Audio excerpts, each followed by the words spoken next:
I was at the Trump inauguration yesterday, and needless to say, I disagree with much of what he had to say.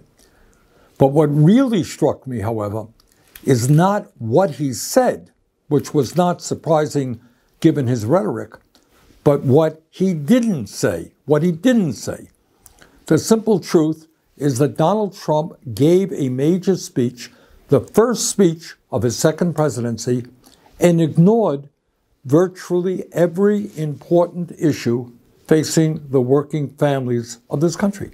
How crazy is that?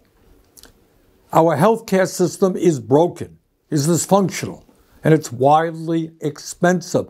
Not one word from Trump about how he is going to address the healthcare crisis.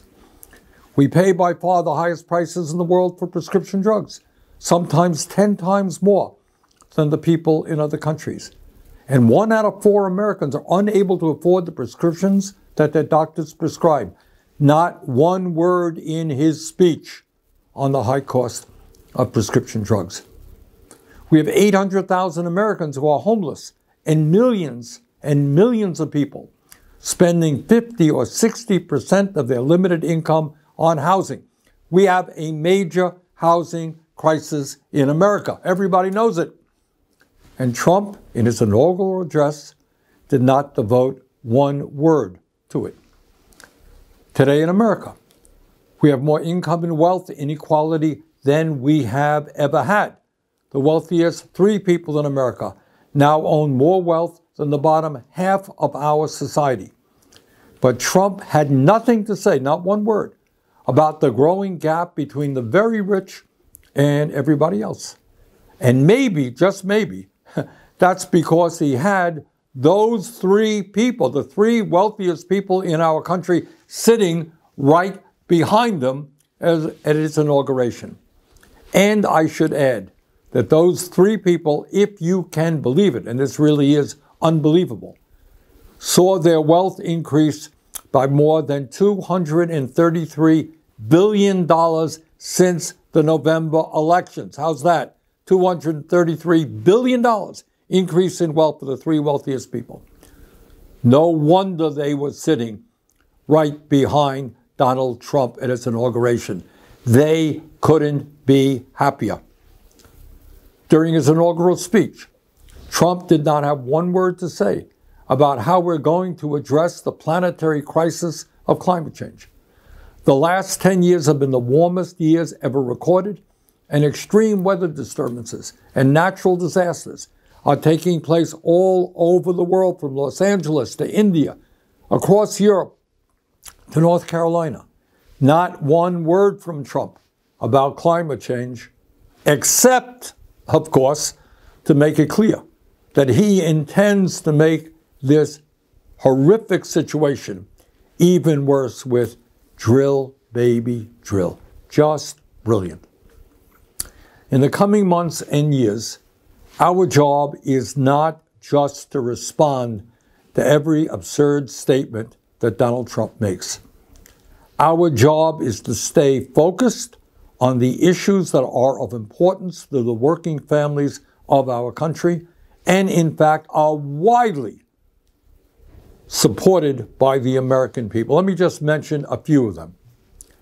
Yes, healthcare is a human right, and we must join every other major country in guaranteeing healthcare to all people through our Medicare for All single-payer program. Healthcare is a human right. Yes, we must take on the greed of Big Pharma and substantially lower the cost of prescription drugs in this country. Yes, we must build millions of units of affordable housing and low-income housing. Yes, we must make sure that all of our young people have the ability to get a higher education by making public colleges and universities tuition-free.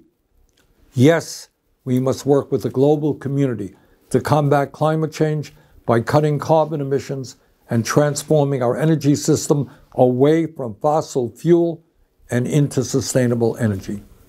Yes, we must pass legislation to raise the absurdly low federal minimum wage of $7.25 an hour to a living wage of $17 an hour. Anybody who works 40 hours a week in this country should not be living in poverty.